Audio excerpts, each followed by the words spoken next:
all day. I just had to trust that they were okay. And luckily they were, although my mum could only leave her house by kayak for a few days.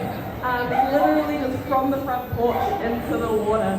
But luckily she was okay and my family was okay. And that can't be said for some whānau members who suffered because of the cyclone, who passed because of the cyclone. And so I think that puts us in a really different political space now in Aotearoa. And even though communities like mine have been bearing the brunt of climate change for a couple decades now at least, you know, we lost our first house into the ocean back in the mid-2000s. Where it is different now, the tone is different now, the conversation is different now, at least on the ground, right?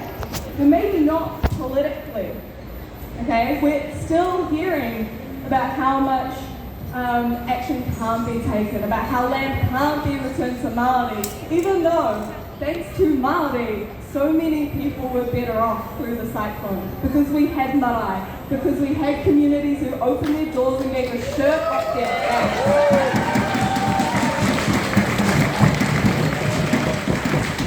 And that is what generosity looks like, that is what manaaki looks like, and that is what the power of Te Tiriti could look like. We had a window into a future in which healing has occurred, in which Te Tiriti might be able to enable us to fully flourish.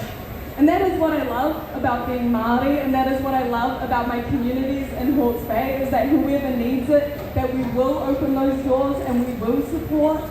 And that's what we should be leaning into as we move forward. But unfortunately, as we heard last week from government with the budget, as we heard from this council, it's too expensive.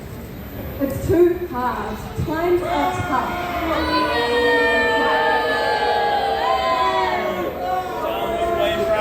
But we know where that money is, right? We know it's in corporations, we know it's in supermarket wallets, we know it's with the banks, we know it's in this whole industry that we have grown up in and experienced with. And so really, from here on in, it is an excuse, and it is not good enough to say, oh, we can't afford it, it can't be done, it's too hard. It is too hard for communities like mine to be pummeled time and time again by wildfires and by floods and by droughts and by negligence of support. That is where the hardness sits, and that is where the hardness has disproportionately sat for over 100 years. And we know that isn't good enough. And we know that we can be better, and that the world we live in can be better because we've had windows into that. And so we stand here outside Auckland Council where they're going to be making these decisions under a manufactured crisis. It has been made up. We do not have to settle for the stripping of creative spaces in Tāmaki, Makaurau. We do not have to settle for terrible public transport anymore.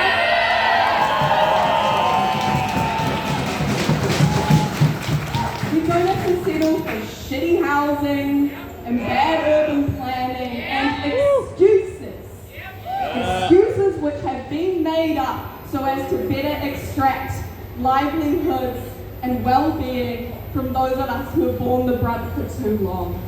Alright? And so, I really encourage you to support Communities Against Cuts, to support the organisers of this strike, to show up in September, because there are folks here making a decision that will cost future generations all over again. And that has to be unacceptable.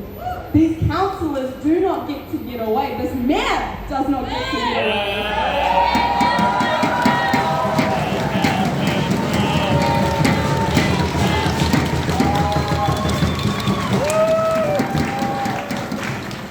With selling Auckland Airport, no.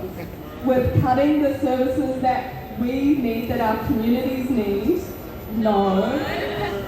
And for refusing to acknowledge that actually we can afford it and we know where that money is and we can do the right thing, that the mayor has to do the right thing. And so I really do encourage you, find out your emails, contact your reps, get in touch, because this decision is going to be made in the next few weeks that will cost Auckland for a very long time.